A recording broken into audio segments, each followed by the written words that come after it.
tocar, então, nessas questões relacionadas à sexualidade infantil, tá? E ver que o Freud, né, no primeiro momento da teoria dele, no primeiro momento do ensino dele, como a gente estava vendo, a gente estava lendo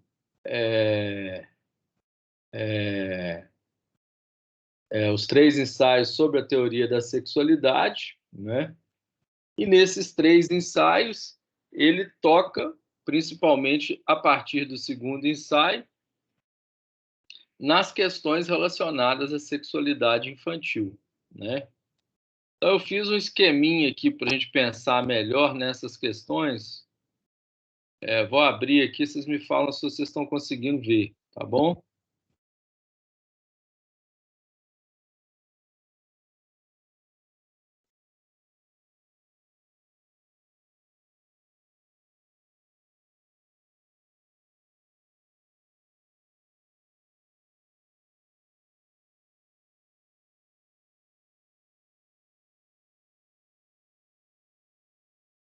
Estão vendo a tela aí? Sim. Então, esse esqueminha, eu posso até acrescentar aqui umas coisas que eu esqueci de acrescentar, né? É como que o Freud compreende a organização da sexualidade infantil, né? Ele vai criar aí determinadas etapas para a gente pensar a questão da sexualidade infantil, tá? E como que isso vai, de certa forma, criando e condicionando um determinado sujeito, né? E vai organizando esse sujeito, certo? Porque esse sujeito ele vai passando por determinadas etapas. Então, Freud, quando ele já aposta nessa questão da sexualidade infantil, ele está, né? Isso aí já é uma hipótese freudiana, vamos dizer assim, né, de que existe a sexualidade infantil, mas ele vai muito mais além disso, né? Ele não vai ficar apenas preso às questões da sexualidade infantil. Ah, existe sexualidade na infância, tá? Beleza, né? Existe sexualidade infantil, mas, né, essa sexualidade ela vai passando por determinadas fases, né? Vocês, pedagogas, que vão trabalhar nas escolas, que vão ter contato com as crianças, vocês vão ver essas fases aparecendo, né? Como que a criança ela vai constituindo o outro, vai se relacionar com o outro, vai ver como que esse outro, de certa forma, vai sendo criado, vai sendo desenvolvido, né? E quais são as consequências desse outro, né? Ou seja, a experiência de uma construção da sua própria imagem, que é um processo que vai passar pela questão da sexualidade infantil, as questões relacionadas à relação com os outros colegas, as questões relacionadas à própria diferença sexual, né? As questões relacionadas a, principalmente, isso começa a aparecer no corpo, né? Os meninos que têm o pênis e as meninas que têm vagina, né? E alguns sujeitos que não se identificam com a diferença sexual do outro sexo, né? Como diferente, e a partir daí a gente vai ver outras formas de manifestação da sexualidade. Então, Freud ele vai começar a mostrar que esses sujeitos vão passando por determinadas fases, determinados períodos, e que isso vai impactando, vamos dizer assim, a vida psíquica do sujeito, né?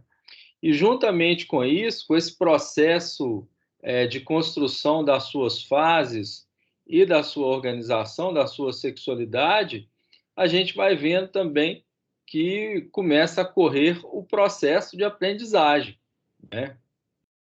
Aprender com relação ao próprio corpo, aprender com relação à sua própria sexualidade, aprender com relação às questões relacionadas às inibições, Ou seja, começa a acontecer ali uma gama de processos psíquicos que vão influenciar o processo de aprendizagem, as questões relacionadas à autoestima, as questões relacionadas à relação do conhecimento, as questões relacionadas à afetividade, né?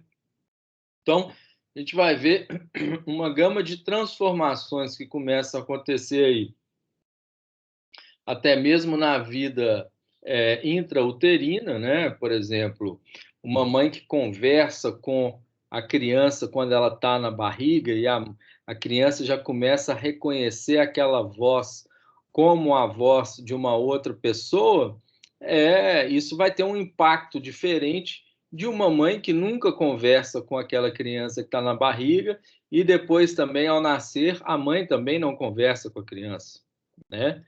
Então, vamos dizer assim, até sintomas de autismo podem começar a aparecer aí, se não ocorrer uma interação, né, dos pais com essa criança já na vida uterina ou logo depois ao nascer, né? Então, um pouco nessa linha que o Freud vai demonstrar que a constituição da afetividade, a constituição da sexualidade, ela também ocorre, mas juntamente com isso, a própria formação do psiquismo do sujeito, né? Ou seja, né, quando Freud utiliza a palavra em alemão Appareil psychique, Freud ele utiliza essa nomenclatura para designar, né, a, um aparelho psíquico, né, ele usa esse nome, da mesma forma que a gente teria o aparelho excretor, o aparelho reprodutor, o aparelho circulatório, o aparelho locomotor, ele também vai falar de um aparelho psíquico, mas ele vai falar que nós não nascemos com esse aparelho psíquico, né? Esse aparelho psíquico ele é constituído a partir da relação com o outro. Dessa maneira, nós não passamos por uma gênese, né, solipsista do sujeito, né? Ninguém nasce pronto, ninguém nasce preparado, né? E é principalmente a partir das bases, principalmente aí a partir dos 5, 6 anos de idade, que a criança vai ter, é que vai ser necessário para a gente pensar na constituição desse sujeito e na organização desse sujeito, né? Então, num primeiro momento, depois que a criança nasce, o Freud vai estar chamando esse momento, né, do momento perverso polimorfo, tá?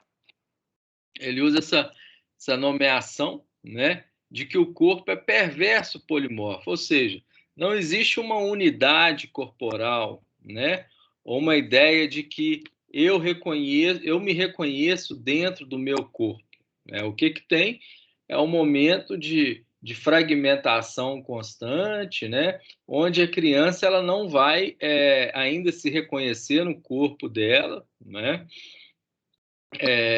E ela não vai ter ali noções da sua própria imagem corporal introjetada, organizada, definida, a partir de uma ideia de uma imagem corporal, né? Então, o que a gente teria ali, né, é uma predominância, aquilo que o Freud vai falar nos 3 ensaios, que é a predominância das pulsões parciais, né? Então, a criança ela teria uma vida pulsional, né? E uma predominância do que ele vai chamar de pulsões parciais, né? A criança ela viveria um caos completo, um caos indefinido, né? Uma prevalência das pulsões parciais, de formas de organizações ali, né, que se dão, né, de uma maneira muito caótica, né? E que a noção de dentro e fora, eu, outro, corporeidade, ainda não foi introjetada e tampouco foi assimilada, né? Daí as questões relacionadas às fases do desenvolvimento da pulsão, né, que a gente poderia chamar a atenção principalmente a pulsão oral e a pulsão anal, né? E formas de satisfações que começam a se definir a partir desses momentos do desenvolvimento da organização da pulsão, né? O Lacan também vai falar, né, de outras manifestações da pulsão, além da pulsão oral e da pulsão anal, que é a pulsão escópica, ou seja, a questão do olhar, tá certo? Então, a pulsão escópica e também a pulsão auditiva, tá? A voz, tá? A voz é algo importante também, que a criança já começa a reconhecer a voz dos pais ainda na vida intrauterina, né? Então, a voz também é algo importante ali, que a criança começa a ter uma certa familiaridade, né? Ainda na vida intrauterina. E o que a gente teria nesse momento seria um corpo fragmentado. Então, se a gente for pensar um pouco na questão diagnóstica também, tá? Nesse primeiro tempo aqui, nessa fixação do autoerotismo, a gente teria, né, os sujeitos esquizofrênicos, foram sujeitos que ficaram presos nessa fase, tá certo? É uma fase ali, o sujeito que não conseguiu passar dessa fase para essa outra fase, foi o sujeito que ficou preso aqui, né, nessa fase do autoerotismo e que a gente chama, né, de uma certa fixação que ocorreu, né, e que aparece ali com a questão autoerótica, tá certo? Num segundo momento, né, seguindo um pouco esse pensamento, então, depois de alguns anos, né, mais ou menos aí a virada dos 2 anos, tá? E alguns meses, a criança ela começa a introjetar a sua própria imagem. Eu não sei se vocês já viram esse fenômeno, né? Eu comentei sobre isso na última aula, mas quando a criança ela começa a ver que a sua própria imagem que está sendo a imagem do seu corpo, né, dela mesma que está sendo refletida no espelho é ela mesma, tá certo? Então é quando ela começa a reconhecer-se na própria imagem, né, é que a gente vai ver que ela está começando a assimilar um pouco mais, né, essa virada, né, de um momento que existiria uma presença caótica,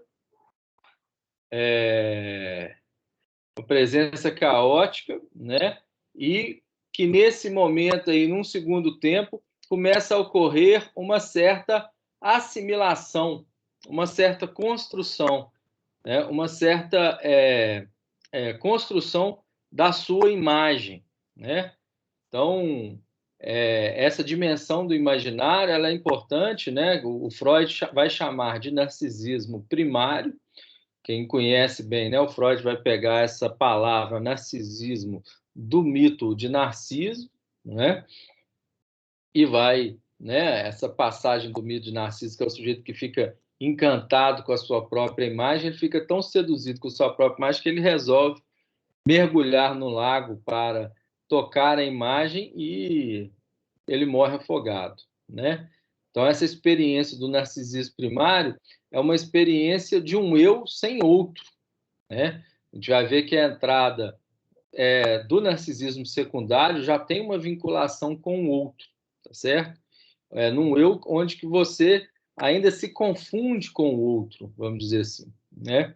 Então, Lacan, ele, para desenvolver isso um pouco mais, ele vai escrever um texto que é o estágio do espelho como formador da função do eu, para diferenciar os registros do imaginário e do simbólico, visando elucidar as vicissitudes desses registros para compreender os processos de identificação do enfant. A referência ao texto de Lacan deve-se à primeira intervenção do psicanalista num colóquio de psicanálise em que esteve presente, inclusive, a Anna Freud, que era a filha do Freud, né? E ele vai falar, né? Teríamos as imagens de um corpo fragmentado, né? Aqui é a passagem do texto que eu mandei para vocês, né? Transformando-se em uma totalidade ortopédica, uma unidade totalizante. E é nesse ponto que podemos pensar o imaginário como uma gestalt. Né? O que é gestalt? Gestalt quer dizer forma em alemão. Então, é nesse ponto que a criança, que ela passa do alterotismo para o narcisismo primário, é que ela vai criar uma unidade corporal e vai dar uma forma a esse corpo, certo? É uma unidade totalizante. E é nesse ponto que podemos pensar o imaginário como uma gestalt. A criança entraria em estado de júbilo pela apreensão da totalização de sua imagem, expressão lacaniana do narcisismo primário do Freud, né? Então, eu não sei se vocês já repararam, né, quando as crianças elas começam a reconhecer que aquela imagem que está sendo refletida no espelho ela ocorre, né? Principalmente aí vocês que vão trabalhar com crianças em berçários, né, de 2 a 4 anos de idade, vocês vão ver uma certa o Lacan utiliza essa terminologia, vai chamar de júbilo, né? Então uma certa sensação de alegria, de prazer que as crianças têm, né, quando ela reconhece aquela imagem no espelho, né? Alguém já presenciou isso, gente?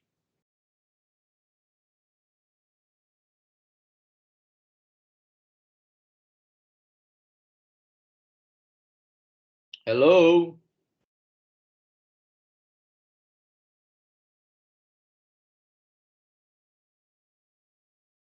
Ô, professor, para mim tá falhando muito, então eu não entendi o final da sua fala.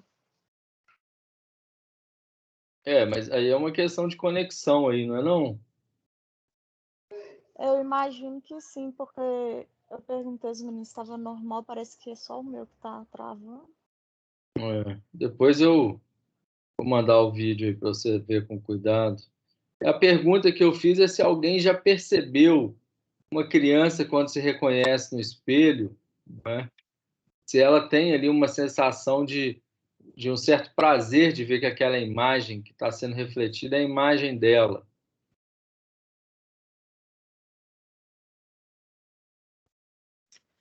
Eu já tive essa experiência, até mesmo com criança chorando, sabe? A criança tá chorando, aí coloca lá na frente do espelho, ela fica, não sei explicar, parece que fica fixa, sabe? Muito Verdade. impressionada com a imagem dela e Ela para para de de chorar. chorar. É verdade, tem isso também. É. Interessante, bem lembrado. Ou também, quando ela está passando um pouco por esse momento de espelhamento, vocês já repararam, por exemplo, quando uma começa a chorar, várias começam a chorar também juntas? Essa é Não, clássica, né, nunca professor? reparei. Essa é clássica, não é? Quem falou que essa é clássica? Monique, Pois é, essa é clássica, né, Monique? eu já vi muito também acontecer com um irmão gêmeo, por eles acharem que eles estarem o tempo inteiro juntos, às vezes um chora, um tem que chorar. E não, tipo, porque realmente aconteceu alguma coisa. Verdade. Então, essa dimensão do espelhamento, então, ele é um certo diagnóstico, vamos dizer assim, dessa passagem, tá? De um momento da unidade corporal, do momento do perverso polimorfo, desse corpo fragmentado, né? Para uma unidade corporal, né? A gente vê essa passagem. Então, é nesse ponto que o Lacan vai chamar, né, desse narcisismo primário como a fase do espelho, e que a gente vê muitas brincadeiras, né, das crianças, mas muito voltadas para o egocentrismo, né? Então, você vê que as crianças elas não brincam umas com as outras quando elas estão nessa idade aí de 2, 3 anos de idade, né? Elas só brincam elas com elas mesmas, né? Você percebe também que as crianças estão ali naquele período que o Piaget vai chamar de sensório motor, pré-operatório. Então, aquela mania de ficar pegando os objetos, pôr o objeto na boca, tocar os objetos, né? Sentir os objetos, né? Muito comum agora, por exemplo, as crianças utilizarem, né, desse mecanismo de sentir quando elas vão se alimentar, né? Assim, essa questão de comer com as mãos, né? Tem até um nome para isso. Como é que chama isso mesmo? Esqueci. Quem lembra o nome disso, não? Hello?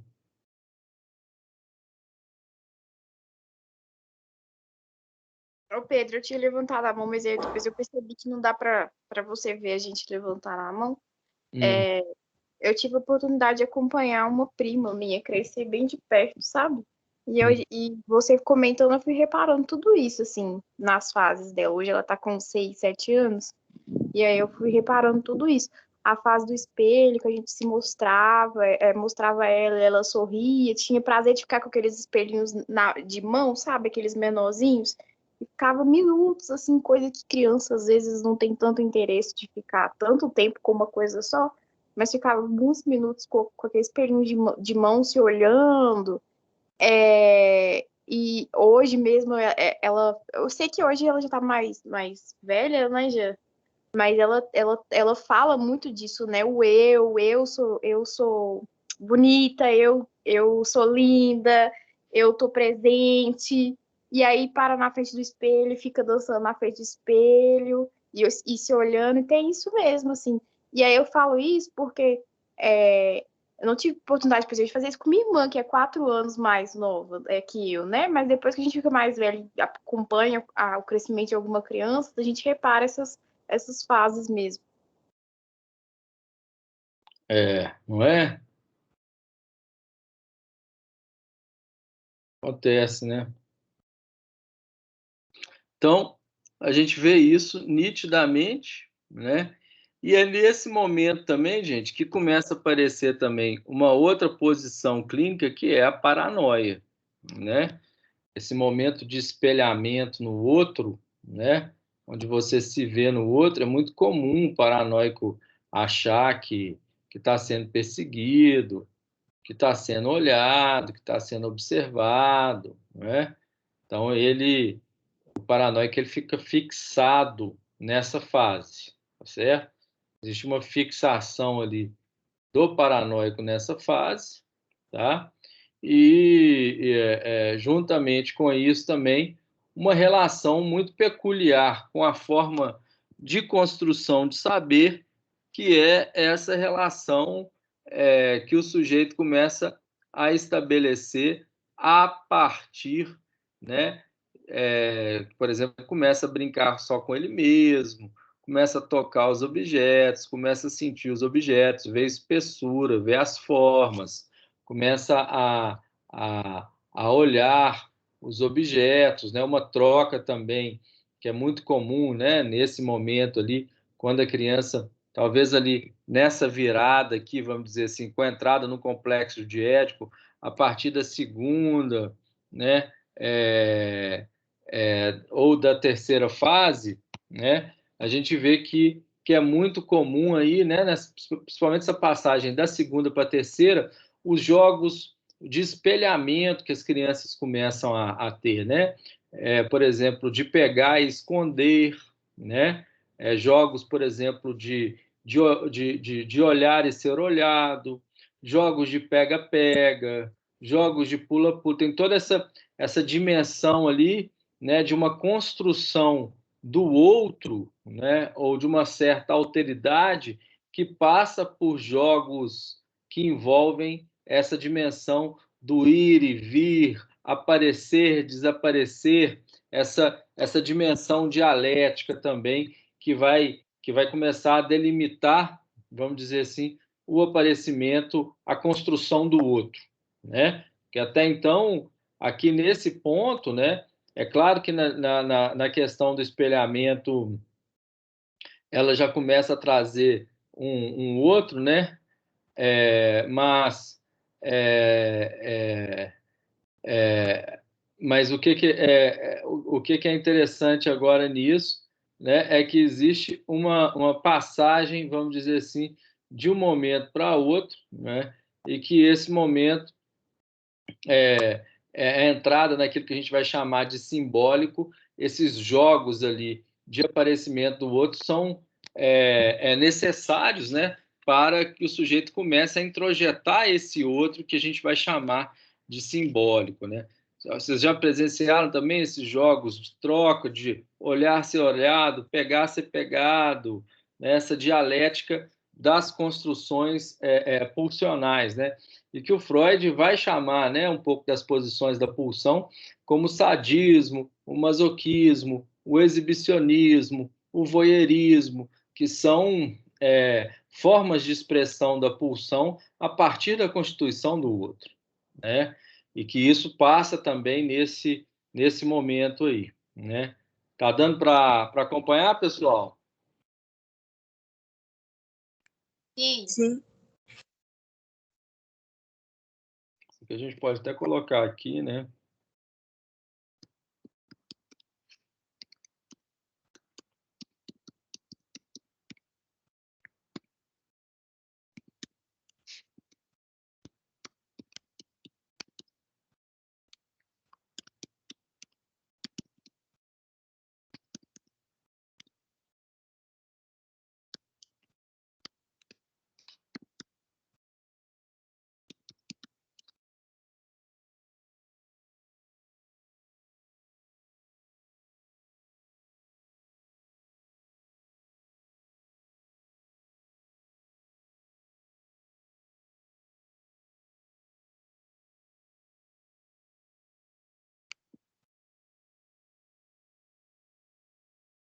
Como é que eu faço esse negócio aparecer aqui? Acho que eu não vou conseguir, não.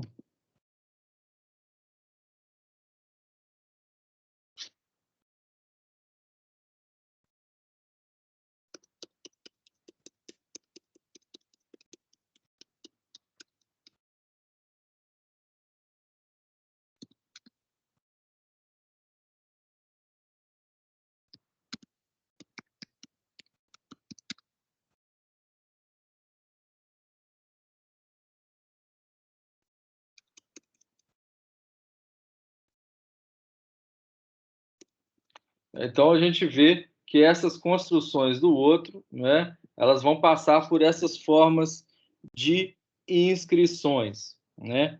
Mas o que é importante aqui também, gente, aqui pensando também, principalmente o sentido do que a gente vai entender como inibição, tá? É muito comum alguns sujeitos aí nessa fase ficarem um pouco presos na sua própria imagem narcísica, tá? Então, a gente vai ver, por exemplo, né, que alguns problemas de aprendizagem têm essa relação de que o sujeito ainda ficou ali preso nessa imagem narcísica, tá? Daí a ideia, né, que a gente vai trabalhar no próximo texto, que é a inibição intelectual, que é um sujeito ali que ele está tão preso ali na sua imagem narcísica, onde ele não consegue construir o outro. E essa experiência da construção do outro, ela passa pela inscrição da falta, né? Porque o outro, ao mesmo tempo que ele me preenche, ele também me angustia, né? Porque existe um jogo ali de presença e ausência desse outro. Então, é essa maneira de obturar a falta a partir da inscrição imaginária, da dimensão do imaginário, é que alguns sujeitos eles vão ficar ali, vamos dizer assim, tomados, né, pela questão da inibição intelectual, tá certo?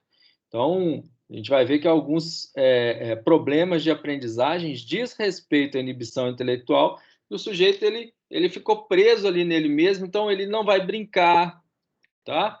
Ele não vai relacionar, ele não vai ter vontade de querer descobrir as coisas, ele não vai ter uma relação com o saber que passa por uma inscrição pulsional, que passa pela questão da Weisstriebe, né, que o Freud chamou em alemão, que é a pulsão de saber, tá? Por quê? Porque esse outro não se inscreveu, tá? Ele ficou preso nessa fase aqui do narcisismo primário, onde ele se sente preenchido pelo outro, por essa unidade corporal e não passou aqui pela questão do recalque, pela questão da diferença sexual, né? Eu tenho uma vulva, ele tem um pipi, ou eu tenho uma vulva e gosto das meninas de vulva, eu tenho um pipi e gosto dos meninos também de pipi, ou eu, né, tenho uma vulva, mas eu não me sinto pertencente a esse corpo com vulva e gostaria de ter um pipi, né? Ou seja, essas questões da diferença sexual, ela vai começar a aparecer a partir dos 4, 5 anos de idade. Tá certo? Então, a gente sai desse momento aqui de um sentimento de uma certa completude e vai entrar aqui nesse momento onde a inscrição da falta ela vai, de certa maneira, se instituir, né? E as construções relacionadas à diferença sexual começam a acontecer juntamente com a relação de saber, né? A relação de saber aí vai aparecer aqui, né, de uma forma, né, vai aparecer a partir da questão relacionada à experiência da falta, né? Então a gente vai ter uma diferença aí radical, né, entre esses aspectos, né? E esses aspectos vão ser importantes tanto para as questões relacionadas à construção da sexualidade, como também às questões relacionadas, né? As questões relacionadas à questão do saber, né? Eu acho que não, a gente, né, do campo da pedagogia, do campo da psicologia, a gente pode também ficar restrito, não, a pedagogia está preocupada com saber, não.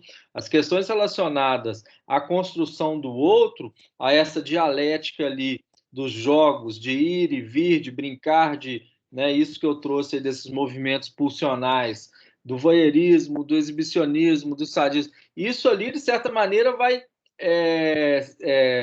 segmentar, né, toda a relação do saber que a criança vai ter num outro momento, né? Porque é importante que ela comece a inscrever ali a sua experiência com a falta, né? Tá dando para acompanhar, galera? Hello? Sim. Sim. Então, é nesse sentido que a gente vai, então, passar, né, de um momento, vamos dizer assim, né, que o Freud vai chamar de inibição, que a gente vai trabalhar no próximo texto, né, e que a gente vai ver a entrada num outro momento, que seria a formação do sintoma, tá? A formação de compromisso, a formação do sintoma, e que a gente já viu mais ou menos como que um sintoma funciona, né? De uma forma geral, né? A partir dos casos que nós vimos nas 5 lições introdutórias, mas também no texto e no filme e nas questões que eu passei para vocês, que seria o Freud além da alma, né? Então, essa passagem aqui que a gente vai ter, né, do complexo de Édipo, vamos dizer assim, ela é uma espécie de uma divisor de águas, né? Porque o sintoma tem uma relação com recalque, a questão da diferença sexual, a formação sintomática, a relação com a alteridade, a questão da formação com o outro, do contato com o outro, né? A questão do aparecimento da fase fálica e a fase fálica que vai se desdobrar, né, na questão da sexualidade infantil, das questões relacionadas à sexualidade infantil, uma organização da libido que vai aparecer de uma maneira definida e a entrada, vamos dizer assim, numa questão diagnóstica, né, que vai passar pela questão da fobia, da obsessão e da histeria. Então, a gente abandonaria, vamos dizer assim, os diagnósticos mais graves, né, que seria a paranoia, a esquizofrenia, que estariam nos 2 primeiros tempos, e os diagnósticos da neurose, que a gente teria ali processos de simbolização, de culpabilização e de moralização, né? Ou seja, a construção do juízo moral nas crianças, né, inclusive que foi bastante trabalhado com Piaget, vai aparecer também nesse momento, tá? Nesse momento ali que a gente vai ver o aparecimento do juízo moral das crianças, né? Uma certa moralidade, uma certa noção de que está certo ou errado, de que existe uma culpabilização, de que são sujeitos que são culpados, né? Sujeitos que vivem momentos ali de uma certa, vamos dizer assim, de uma certa noção de que pode, não pode, está certo ou errado, é correto, né? Então, né? Todos esses juízos morais que a gente tem começa a acontecer porque a criança ela começa a introjetar, né? As imagens paternas e maternas, elas não vão se dar ali do lado de fora mais, né? A criança ela começa a introjetar essas imagens. E a introjeção dessas imagens, né, como o próprio Freud ele desenvolve no ego e no id, ele vai falar que a introjeção dessas imagens, o complexo, o superego, ele é herdeiro do complexo de Édipo, né? Ou seja, é exatamente a lei, né? Vamos dizer assim, que era a lei que se dava a partir de uma questão relacional no primeiro momento, ela vai ser introjetada, principalmente a questão do objeto voz, né? Vai ser introjetada e vai aparecer de uma maneira da forma superegóica, né? E aí a gente vai ver toda essa dialetização dos afetos, né? A criança ela vai gostar de fazer alguma coisa, o amor, o ódio, né?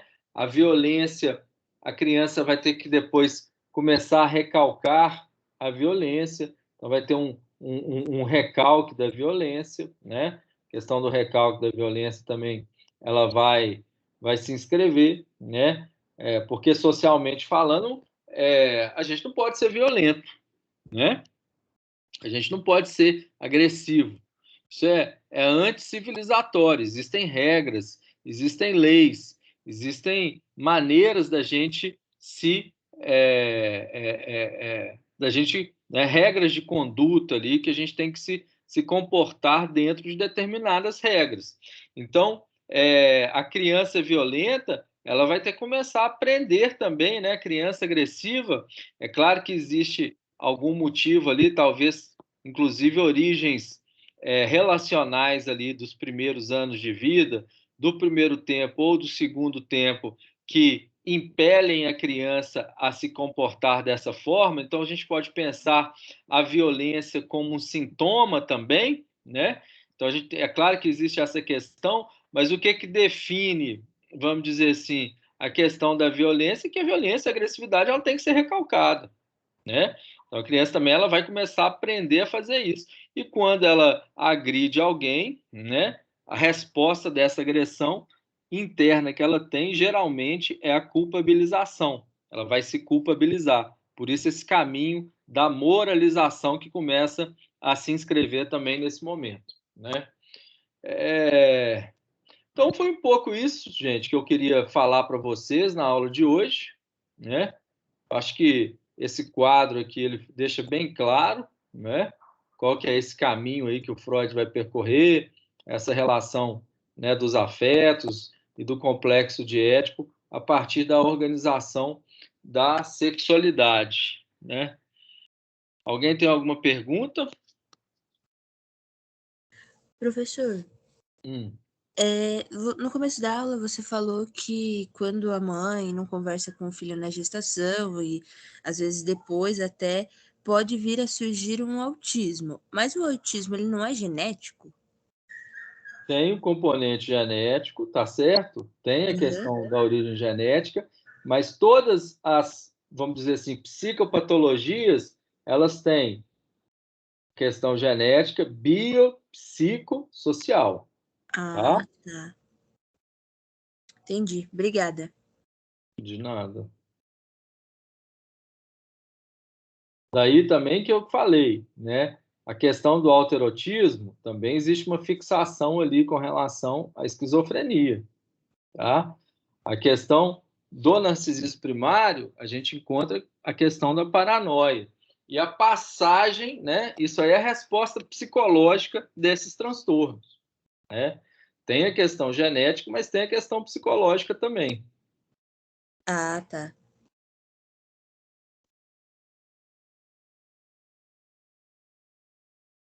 Mais alguma pergunta, gente?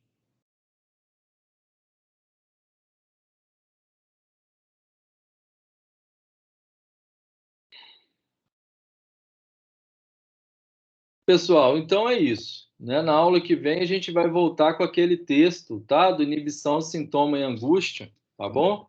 Eu vou mandar aqui para vocês e a gente vai fazer, né? Um outro recorrido aí, tendo essa parte aqui também como apoio, tá bom? Pode ser? Tá bom, professor. Beleza. Ok, professor. Pode ser. Um grande abraço para vocês, boa noite. Boa Um noite. abraço, boa noite. Boa noite. Boa noite.